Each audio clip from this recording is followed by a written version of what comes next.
Et bonjour tout le monde, on se retrouve à nouveau, je sais encore, pour une analyse d'une de mes parties à Rhodes. Cette fois-ci la ronde 7. Donc on s'approche de la fin, il reste plus que 2 parties après celle-ci, hein. Ça va peut-être nous manquer.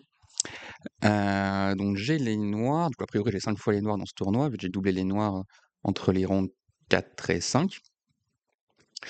Je joue contre Michelakis Evangelos, je sais pas ce qui est son prénom, son nom de famille, désolé.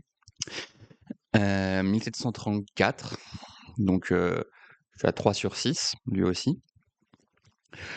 Ishiki est 12, donc c'est bien. Et il faut savoir aussi qu'en parallèle à côté, donc il y avait le championnat européen jeunes par équipe, qui est terminé. Ce qui fait que maintenant, bah, il y a plus les jeunes dans la salle, donc c'est beaucoup plus alors pas calme parce qu'ils faisaient pas de bruit, mais beaucoup moins de monde, c'est moins agité. Et surtout, alors on a récupéré 2 échiquiers DGT en plus, donc c'est jusqu'au 14 qu'il y a des échiquiers DGT. Et maintenant, pour les 12 premiers, ils sont même retransmis, sur un écran en direct, dans la salle. Donc moi j'aime bien parce que ça me permet comme ça quand je me lève et que je veux réfléchir, bah, je peux regarder l'écran et ça m'aide à réfléchir, sur un écran. Et moi je suis plus habitué à réfléchir sur écran que sur échiquier donc c'est pas mal. Bah, allez hop, je propose qu'on commence directement la partie. On voit E4. Alors la prépa, c'était pas de prépa. J'avais pas trouvé beaucoup de parties de lui, juste une partie, enfin je voyais qu'il jouait E4, OK. Et je voyais qu'il avait joué qu'une partie, dans la base contre une Caro-Kann, il avait joué la variante classique. Donc E4, C6, D4, D5, cavalier C3. Donc j'avais révisé rapidement mes lignes là-dessus, histoire d'eux, mais rien de j'ai passé un quart d'heure. Aussi, j'en profite quand je parle des ouvertures, je me suis amusé, quand mon adversaire réfléchissait, donc je me suis un peu, j'ai essayé de regarder les adversaires autour de moi, ceux qui jouaient les blancs en cette ronde, donc potentiellement qui me joueront les blancs dans 2 rondes. S'il y en avait qui jouaient autre chose que 4, et j'en ai repéré 2 qui jouaient cavalier F3 puis après B3, donc au moins eux je les ai identifiés, et un qui joue D4. Donc voilà, j'ai fait un peu de scouting, pour voir. Bref, donc je regarde, sans surprise D4, D5. Et là, il réfléchit un petit peu, je m'attends cavalier C3 et il m'envoie F3. Alors ce qui est marrant, c'est que c'est un joueur grec, qui est du club aussi de Rhodes, et je pense pas qu'il ait discuté avec, Alexandros Stavrianos de la ronde, 3, parce que Alexandros, il joue à Caro-Kann et je vais jouer la fantaisie. On a pas mal analysé derrière et pareil de la fantaisie en plus, des différents pièges de la ligne. Donc ça m'étonnerait qu'il ait communiqué. Tant mieux pour moi, parce que du coup, bah, voilà, comme vous savez, je joue la fantaisie avec les blancs comme je l'ai montré il y a, maintenant 3 rondes. 4 rondes, je sais plus, bref. Heu, donc je joue la ligne avec prise, prise et E5. Cavalier F3, fou G4. Alors lui, il joue C3, moi je joue fou C4 immédiatement. Bon, c'est des lignes, qui se valent, hein, donc cavalier D7, on s'enlève quand même de toutes les idées à terme tactiques, on défend son pion logique. Fou C4, ça transpose. J'évite de faire cavalier F6. Bon, bah, il fait fou G5, il me cloue mon cavalier. Bon, je vous passe les petites lignes qu'on calcule, hein, je vérifie qu'il y a pas de problème, sur le clouage, que tout va bien. Mais bon, je défends mon pion avec fou D6. Petit roc, cavalier BD2, donc là, maintenant, on est en changé leurs 2 coups. Ça retombe exactement, dans ce que je joue, moi, avec les blancs. Et bah, moi, je joue dame C7, qui est, bah, c'est à peu près, je crois, la même position quasiment que bah, j'allais dire contre Alexandros, mais il avait donné une pièce, donc mais avec une pièce en plus, où moi, normalement, je fais dame B3 dans cette position, ou dame C2, ça dépend. Heu et bah, alors Evangelos, je pense que c'est ça son prénom, fait dame E1. Alors là, j'ai pas compris dame E1 parce que la dame souvent va bien sur les cases blanches en B3 pour faire une pression sur le pion F7 et B7, ou en C2, OK, elle défend un peu le pion, elle menace après le pion H7, mais dame E1, j'avoue, je comprends pas trop. Enfin, j'ai jamais après je connais pas beaucoup donc voilà, mais parce que tu peux pas venir en G3 parce qu'il y aurait des découvertes avec le prend D4. Donc peut-être pour venir en F2, vraiment marteler la colonne, mais OK, je me dis que ça mange pas de pain. Je fais un H6. Alors là, je réfléchis à différentes poussées de pions. Si je fais H6, si je fais B5, heu, B5, j'aime pas forcément tout de suite. en fait, c'est fort, mais en pratique, en fait, j'essaie d'avoir des petits pièges parce que si je fais fou B5, bon, il y a de fortes chances qu'il fasse, enfin B5, il y a fortes chances qu'il fasse fou, D3 et ça m'enlève des tactiques éventuelles sur le pion F4, E4 pardon, parce qu'il peut y avoir des tactiques, bon là, la dame défend aussi ce pion. Peut-être c'était ça l'idée de son coup parce que s'il fait, je sais pas, tour B1, peut-être j'ai des tactiques avec fou prend F3 et après, dame prend, potentiellement pion prend et après je peux peut-être faire un échec. Alors faut calculer parce que là après il menace, quand même de pousser E5. C'est-à-dire je peux pas juste faire, fou D6 revient parce qu'il y aurait par exemple E5 et là je suis obligé de sacrifier la pièce pour, donc maintenant j'ai 3 pions pour la pièce et son roi est un peu faible donc ça joue. Mais bon j'ai pas envie de ça tout de suite. Hem et donc toujours est-il qu'il fait dame E1, H6, fou H4 et là je fais tour A E8. Alors pourquoi pas tour FE8? Parce que, bah, comme en fait ça ressemble vraiment à la partie, contre Alexandros, mais c'est pour éviter tous les problèmes ensuite avec, heu, cavalier en F3 qui bouge et la tour et le fou qui menacent la fourchette, en F7, dans un sens ou dans l'autre. Et au moins comme ça je remets une pression un peu par rayon hit sur le pion E4 et je défends encore un peu plus mon pion E5, on sait jamais. De toute façon ma tour elle va pas forcément servir à l'aile dame, si je pousse B5 pour chasser son fou, après je vais te faire A5, A4, pas besoin forcément d'une tour, pour l'instant. Donc il prend. Alors je prends du fou parce qu'en fait si tu veux j'aimais pas, après cavalier prend, c'est fou prend F6 et G prend F6. En fait c'est pour ça que j'ai aussi commis une erreur un peu plus tard, mais j'ai trop voulu éviter ce doubler mes pions sur la colonne F ouverte. Alors pour l'ordi, c'est la meilleure variante, va comprendre. Mais bon, donc je prends avec le fou, il prend le cavalier et alors là, je peux pas faire cavalier prend parce que sinon je perds carrément le pion. Bon, pour l'ordi, c'est pas si grave, encore une fois, il dit c'est plus que plus 0,2 pour les blancs, mais bref, j'ai pas envie de jouer ça et je sais pas, sur dame prend, je sais pas, j'ai un peu omis ce coup. Du coup, j'ai fait tour prend. Sauf que là, bah, petite surprise, il me joue fou G3, l'enfilade, tour dame. Bon, déjà, je réfléchis si je peux donner la qualité, dans quel terme la donner ou pas, mais en fait, bah, je me dis finalement non, c'est pas si grave, j'ai dame B6 échec. Souvent, c'est le problème de ces fantaisies, c'est qu'il y a soit des fous C5, soit des dames B6 qui font un échec. En plus, au passage, j'attaque B2, on sait jamais. Donc, OK, je réfléchis à, par exemple, bah, s'il fait fou F2, bah, là, je vais prendre B2. S'il fait, dame, F2, bon, on échange les dames et ça se passe bien. Du coup, il fait roi H1, sauf que là, en fait, je pensais avoir été plus malin en me disant que j'ai dame B6, mais maintenant ma tour, faut que je la bouge, elle est attaquée. Alors je pourrais aller prendre B2, donner la qualité, mais j'ai pas envie de jouer ça. En fait, ma tour a très peu de cases. Hem, Si je reviens en 8, il peut faire fou D6 et il enferme mon autre tour, pas de bol. Si je fais mon tour, E6, il y a le fou qui prend et tour, E7, bah, il y a l'enfilade aussi. Pas de chance. Ma tour peut pas bouger sur la colonne E, donc faut que je bouge sur la 5e rangée. Mais alors, les cases blanches là, heu, en B, D, F, elles sont obstruées. Si je viens en C5, il y a l'enfilade maintenant en F2 et j'ai plus le jeu, donc on peut retirer la case C5 aussi. Et en fait, j'ai, bah, H5, G5 ou A5. A5, je commence à calculer les trucs avec, par exemple, le cavalier qui arrive, heu et ma tour, là, elle peut pas trop rebouger. Enfin, disons, faut partir en G5 ou en H5, donc ça sert un peu à rien. Même, tu peux avoir des B4, je dis B4, si je vais en H3, heu, coup B3 et ma tour est un peu enfermée. Il y a cavalier, par exemple, C4 ou B1 qui menace, ma tour. Donc ça, j'aime pas. Donc maintenant, entre G5 et H5, je dis G5, peut-être qu'il y aura un fou F4 qui arrive et je dois aller en H5 et son fou, il est peut-être qu'il est mieux placé en G3 qu'en F4, mais bah, moi, j'en attends plus, donc je me dis: «Allons directement en H5». Alors je calcule quand même, faut calculer, hein, avec, H3 s'il y a pas de problème. J'ai même hésité à sacrifier ici, et tout reprend. OK, pourquoi pas. Après la tour revient et son roi est un peu faible. C'est c'est une possibilité que j'avais envisagée, mais je me dis que s'il fait H3, bah, en fait, le pion est cloué, donc j'ai même pas besoin de bouger le fou. Il y a pas de il y a pas de danger, quoi. Donc finalement, ma tour, OK, elle est mal placée, mais pour l'instant, au moins, elle est safe et j'ai pas perdu de qualité.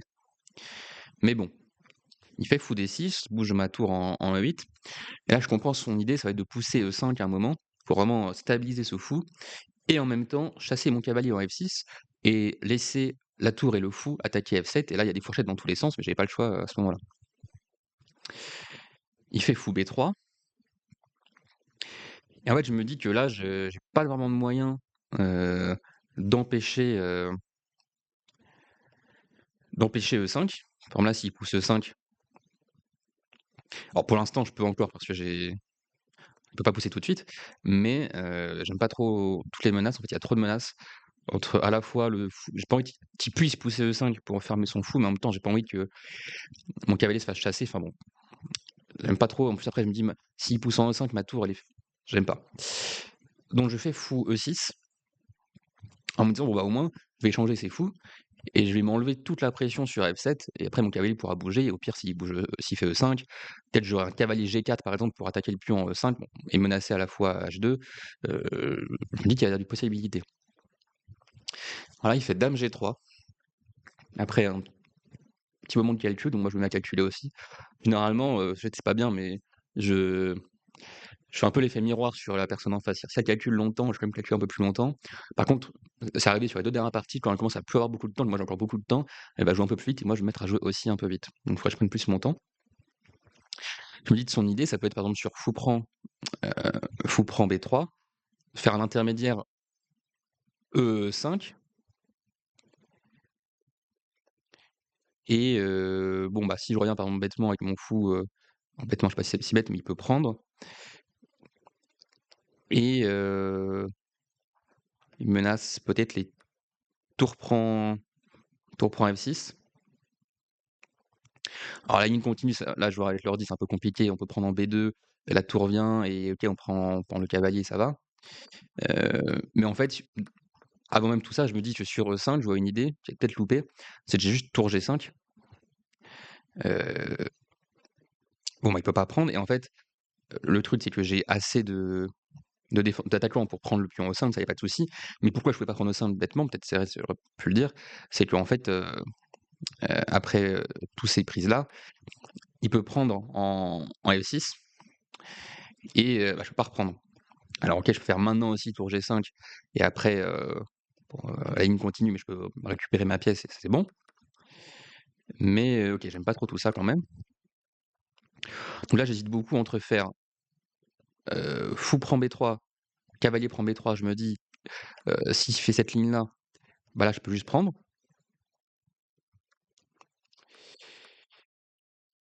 et sinon, pardon, sinon c'est un peu compliqué. Donc je me dis: «Et s'il fait E5, maintenant je fais tour G5». Mais j'essaie de voir la différence entre faire d'abord tour G5, alors je me dis qu'il y avait des lignes avec peut-être fou F4, enfin pas tout de suite pardon, je pourrais prendre la dame, mais en fait avec des par exemple des dames F4 et bon ça reste OK, il peut toujours pas, enfin c'est à moi de jouer, il peut pas pousser tout de suite, mais je sais pas, j'aime pas trop. Donc je me dis: «On prend d'abord», il fait A prend B3, on est au 20e coup et là il me propose nul.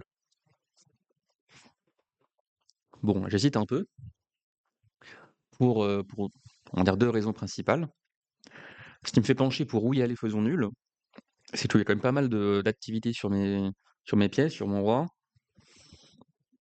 et bah, vu que j'ai échappé, on va dire, à une position que j'estimais, moins bonne après avoir, un peu fait l'équilibriste, pour, me sortir de la dans l'amphi où je pensais, bah, être déjà moins bien, voire avoir déjà perdu la partie. J'ai un peu un biais qui me dit: «Bon, bah, allez, tu as les noirs en plus, tu feras 3,5 sur 7, c'est pas trop mal» et voilà. Après, j'essaie de me dire: «Bon, est-ce que j'ai pas quand même, du jeu?» Notamment, je peux gagner le pion E4 et la structure de pion est pas hyper bonne à l'aile dame. Mais maintenant, qu'après l'échange et du coup je gagne le pion, en fait j'ai ces 2 tours qui sont pas protégés et il y a ce pion M7 qui est mal, mal défendu. Donc je peux encercler par exemple, je sais pas, tour prend F7. Si je prends, est-ce qu'il y a pas un par exemple dame F3 échec? Et en fait, ce thème de dame F3, qui attaque les 2 tours, ça je le vois, mais je vois que j'ai, c'est la partie, cavalier F6. Donc j'avais compris, j'ai refusé la nulle et j'ai joué cette ligne-là. Mais en fait, c'est hyper chaud parce que, bah, il menace. En fait, le cavalier F6, c'est vraiment, le seul coup qui gagne parce que enfin qui gagne, qui garde un avantage. Parce qu'en fait, les 2 tours sont attaqués, donc faut défendre les 2 tours et en plus, il menace, alors pas forcément en maths, mais vraiment de faire mal avec dame prend M7, la batterie, dame tour. Donc cavalier F6, c'est vraiment le coup parfait qui fait 3 choses à la fois.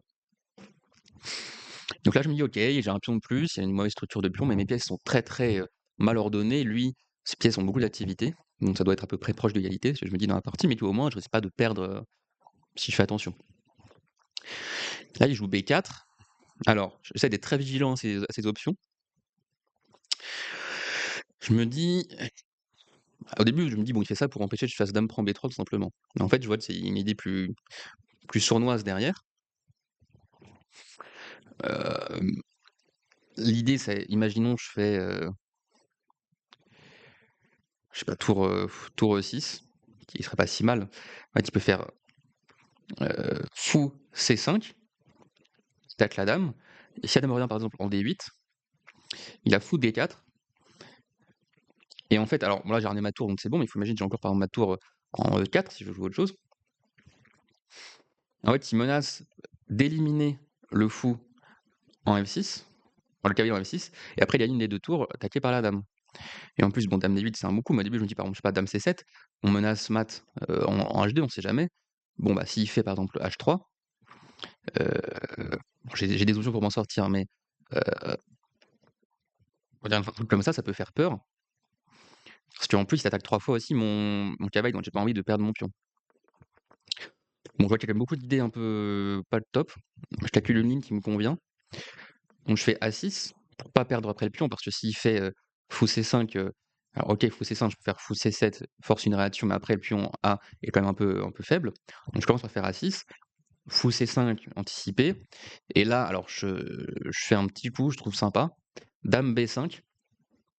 En fait, l'idée, c'est que sur, fou D4, je peux faire tour E6, et en fait, il y a pas fou prend, pion prend. Alors déjà, il y a pas dame prend parce que la dame contrôle ma tour, donc déjà ça c'est bien. Mais même si la dame contrôlait pas la tour, en fait, il y a mat. C'est surtout ça le plus important. Donc un peu tactiquement comme ça, encore une fois, en faisant un peu l'équilibriste, je m'en sors. Donc ça, c'est la ligne. Et là, il fait tour A5. Et là, encore une tactique, dame E2. Donc ma tour est attaquée 2 fois en H5, mais on va dire, c'est intéressant, je la défends, heu, par derrière la pièce. Il y a ma dame en E2. Alors je calcule plusieurs lignes. S'il fait tour prend H5, je fais dame prend F3. Et en fait, s'il fait tour prend, bah, je peux juste prendre par exemple la tour et j'ai toujours mon pion de plus et ça va. Heu, il y a des lignes aussi où je vois qu'en fait, alors là, c'est à moi de jouer, mais en fait, il peut pas, imaginons je bouge un truc au pif. En fait, il peut pas prendre, heu, en F6 parce que j'ai le mat. Mat du couloir. Donc j'ai aussi ce thème-là qui m'aide tactiquement. Donc je vous passe toutes les prises dans tous les sens, il y a plein de trucs compliqués. Voilà, un petit commence par fou prend. J'ai vu, dame prend. Et en fait, tu es obligé de faire G prend et du coup, je peux faire tour prend A5, B prend A5 et récupérer avec la tour. Et en fait, il gagne pas de pion et c'est une finale de tour avec un pion de plus. Et OK, faut encore, montrer un peu de technique pour la gagner, mais vu que sa structure de pion est pas top, je me dis que ça va aller. Il décide de revenir avec la tour en 1-1. Bon, bah, du coup, j'échange, les dames, pas trop le choix. Et alors au début, je me dis: «Je vais faire cavalier D5, mettre mon cavalier protégé par mon pion et ça ira bien». Parce qu'en fait, je réfléchis un peu, j'aime pas trop cette position. Protéger mon cavalier, il est bien placé en D5 certes, enfin bien, il est très stable, mais il tape un peu, dans rien finalement. Premier point que j'aime pas. Et deuxième point, c'est que ma tour en H5, comment elle revient dans le jeu? Elle peut pas venir en F5, elle peut pas venir en E5. OK, j'ai pas envie de me prendre après je sais pas, un G4, alors OK, Heu, je peux prendre le pion, mais je pourrais même revenir en G6. J'aime pas trop, du coup, je joue un coup un peu plus fort, à mon goût, enfin j'aime bien en tout cas, c'est cavalier E4. Alors je calcule aussi qu'il y ait pas de clouage possible avec tour, enfin c'est pas vraiment clouage parce que ma tour est protégée, mais qu'il y ait pas d'histoire là-dessus, mais bon. Je vois pas cavalier F2 parce que fou prend et je peux pas prendre, pardon, je peux pas prendre en E1 parce que le fou défend. Mais je vois cavalier G3 échec et après par exemple roi G1, tour prend. Et roi F2 puis on peut venir même en E2 et tout va bien. Donc déjà je me dis: «OK, il peut pas faire ça». Je commence à me dire s'il fait tour F1, j'ai cavalier D2, il fait la fourchette, mais ah non, c'est pas vraiment une fourchette parce qu'il y a tour F5, ma tour en H1 qui est pas protégée. Du coup, je vais faire tour prend, mais maintenant je peux à nouveau faire tour 1. Alors c'est pas mat, il y a cavalier, enfin il y a pardon, fou G1, mais alors là je me suis dit que OK quand même, la finale elle doit être bonne pour moi. Je peux faire peut-être, tour B1 et déjà, il fait H3, je prends le pion et OK, j'ai 2 pions de plus, ça devrait aller. Sur comme tour E5, je peux venir avec roi F8 pour protéger la colonne. Alors OK, il peut faire fou, échec, enfin bref. C'est un peu compliqué comme ligne, mais je me dis: «Ça va», dans tous ces ordres-là. Du coup, il fait tour D1 et aussi l'avantage d'avoir cavalier E4, c'est que j'ai un plan clair pour ma tour, c'est faire tour D5, tour D7, tour E7 et s'il fait fou, C5, il fait pas tout de suite cavalier, mais dans l'idée, tour E8 et j'ai doublé mes tours sur la seule colonne, vraiment ouverte de l'échiquier, peut-être où c'est moi qui contrôle l'ouverture de cette colonne et après je vais infiltrer avec mes tours et j'ai l'impression que ça va gagner, quoi. Donc je fais tour D5, je menace aussi pourquoi pas des petits thèmes, heu, de de clouage. C'est-à-dire s'il fait par exemple H3, peut-être je peux faire C5 et s'il fait pion prend, je peux faire cavalier prend. Je peux pas faire fou prend cavalier, alors j'ai tour prend D1. Donc là, il est pas obligé de prendre, mais OK, pourquoi pas, mon cavalier peut peut-être rebondir, faire des bonnes cases derrière, j'en sais rien. Il fait du coup tour F4. OK, il m'empêche de faire peut-être, tour, peut-être son idée c'était m'empêcher de faire tour, D6, tour ED6 et de créer un clouage un peu trop fort. Bon, je sais pas. Là, je commence à me dire: peut-être je peux faire, G5». J'hésite à faire G5 parce qu'en fait, s'il fait G4, enfin tour G4, je peux faire F5 et en fait, sa tour, elle peut pas, même si je fais pas F5, sa tour, elle peut pas, ah oui, aussi, a priori, j'aurais cavalier F2, si fou prend, je prends la tour et c'est la merde. Mais en tout cas, toujours est-il qu'à minima, sa tour, en fait, elle peut pas sortir parce que les cases sont contrées par le pion et en G3 contré par mon cavalier. Donc au pire, enfin au mieux, il donne la qualité. Et à terme, donc s'il fait par exemple, je sais pas, c'est à moi de jouer, mais genre au début, je me dis: «Ramener mon roi». Heu, s'il fait par exemple, B3, je peux faire F5 et la tour est obligée de se donner.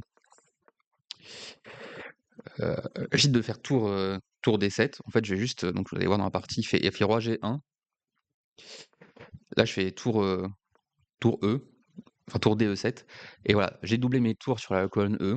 Je m'apprête à faire cavalier qui se déplace peut-être, je sais pas, en G5, en D6, je sais pas où encore. Peut-être pas en D6, il y aurait fou C5 petit clou, mais heu, je suis prêt à le bouger, échanger une paire de tours et essayer d'être pressé cet avantage. Et là, il fait tour G4. Bon, bah, le plan était déjà vu en avance de toute façon. Je commence par faire G5. Sa tour maintenant ne peut plus sortir. Il fait H4. Il tente de faire du contre-jeu, sur les cases noires près de mon roi qui s'est un peu ouvert, mais bah, F5. F5 et le mieux qu'il puisse faire, c'est tour prend, HG. Mais bon, j'ai un pion de qualité de plus. Les pions qui vont avancer, son contre-jeu est inexistant. Pour ça que après F5, mon adversaire abandonne. Donc 3 victoires de suite. Je me retrouve à 4 sur 7. Donc ça commence à être, un peu sérieux. Je pense vraiment la ronde prochaine, je vais me taper un adversaire, 2000 ou plus, je pense. J'espère pas et avoir un peu de chance sur l'appareillement parce que si je finis le tournoi à 5 sur 9, c'est quand même un bon tournoi.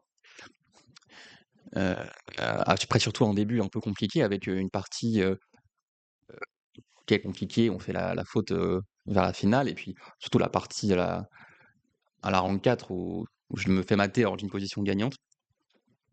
Donc on a bien remonté, 4 sur 7 c'est vraiment bien. Heu, je m'attends a priori, vu l'appareillement, à faire 4 sur 8 demain et j'espère avoir un peu de chance sur l'appareillement, avec les noirs en plus à la dernière ronde pour essayer d'aller chercher le 4,5 ou le 5 sur 9. Je pense qu'avec 5 sur 9, donc que ce soit en gagnant la ronde 8 ou 9, j'aurai une bonne position dans le classement quand même. Parce que là je suis à 4 sur 7, les têtes de série sont à 6 on va dire sur 7.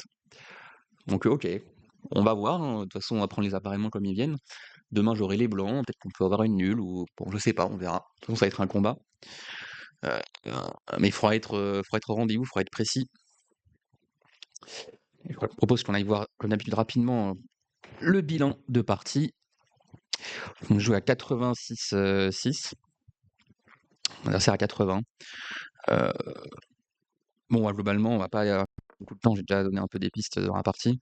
Donc l'ouverture, on peut faire cavalier F6 tout de suite, c'est pas le top top, parce qu'il y a dame B3, bon, ça je passe un peu, c'est des petites complications, d'ouverture, c'est finesse. On peut faire B5 avant, OK. La tour, c'est la bonne qui vient. Ça, c'est pas le mieux, il fallait faire dame prend, comme j'avais dit, mais c'est pas terrible parce que après dame B6, l'ordi va plutôt pour la ligne où on donne la qualité et on prend en B2 parce qu'en fait, notamment, une fois qu'il prend la tour en E5, mon cavalier prend et du coup, quand je vais faire, dame prend B2, s'il casse la dame, je peux prendre en C3 parce que je fais une double attaque avec le cavalier et la dame sur le fou en C4, il y a pas le temps d'aller prendre en B7 tout de suite, donc je passe les finesses. Tour H5, ça allait, heu et là, OK, cette ligne, c'était quand même, un bel enchaînement, fallait voir toutes les menaces. Avec le cavalier S6, du coup, seul coup, hein, comme j'ai dit. A6, encore une fois, le bon coup, alors même si la flèche dit pas, mais à droite, on voit que c'est le bon coup A6. Dame B5, c'est un très bon coup aussi, mais dame C7, un peu plus précis. Heu, bon, OK, pourquoi pas. Le tour aussi c'était vu. Sur tour A5, le dame à E2 était bon. Là, il aurait dû échanger pour avoir une petite finale un petit peu moins bien, mais OK, dans lequel il sortait un peu mieux. Là, j'ai trouvé la bonne ligne encore. Alors OK, mon tour D5 était pas le mieux, mais quand on regarde finalement à droite, la vraie analyse, moi je trouve que c'est bien aussi. Tout se vaut maintenant. Alors là, l'ordinateur aimait beaucoup un plan avec, A5. S'il prend, maintenant j'ai C5, parce qu'en fait il peut plus faire, B prend C5, donc je le cloue ce fou. Et si jamais il prend pas, qu'il fait par exemple, je sais pas, roi G1, moi je peux prendre. Il peut pas reprendre, sinon il se prend il finit par perdre le fou, pas tout de suite, mais ou la tour. Donc OK, en vrai, faute un peu importante. Heu, cavalier D2 aussi, c'est un coup proposé l'ordi, parce qu'il peut pas prendre, heu, parce que oui, faut être un peu fin, mais on fait pas tout de suite tour E1, même si on pourrait en fait. Heu, bon, si on fait tour E1 et qu'il fait fou G1, on gagne la tour, mais on peut même faire tour prend D4 directement et en fait, il peut pas reprendre, sinon, il se fait mater et pire, il perd la tour, derrière. C'est même pas qu'il peut pas reprendre, c'est vu qu'il y a les 2 tours qui menacent, le mat. Heu, parce que même après un coup comme tour F2 par exemple, bon, on prend une des tours et on mate. Bon, c'est les tours qui se regardent, c'est toujours compliqué. J'aurais peut-être pu jouer, cavalier D2. Après, je sais pas trop si menace en tant que tel, parce qu'après, notamment fou G1. OK, c'est pour entrer avec la tour, donc une sorte de bloqueur pour rentrer. OK, pourquoi pas. Donc j'aime bien aussi mon tour D7, tour E7 et après j'aurais avancé petit à petit mes pions. Je savais pas encore si je voulais me mettre sur case blanche avec par exemple F5, ou juste faire un petit F6, mais je me dis que F6 c'est pas suffisant parce qu'il faut que je pousse mes pions, à l'aile droite, c'est là où j'ai ma majorité et après il fallait voir le G5. Bon, H5 ou F5 c'est pareil et à la fin de la partie. Bon bah écoutez, demain on se retrouve, du coup pour la partie. Si vous voulez vous spoiler avant, vous pouvez regarder en live la partie, vu que c'est des échiquiers retransmis maintenant, vu que je vais être, sur un échiquier au moins le 14, a priori, vu que je suis à 4 sur 7.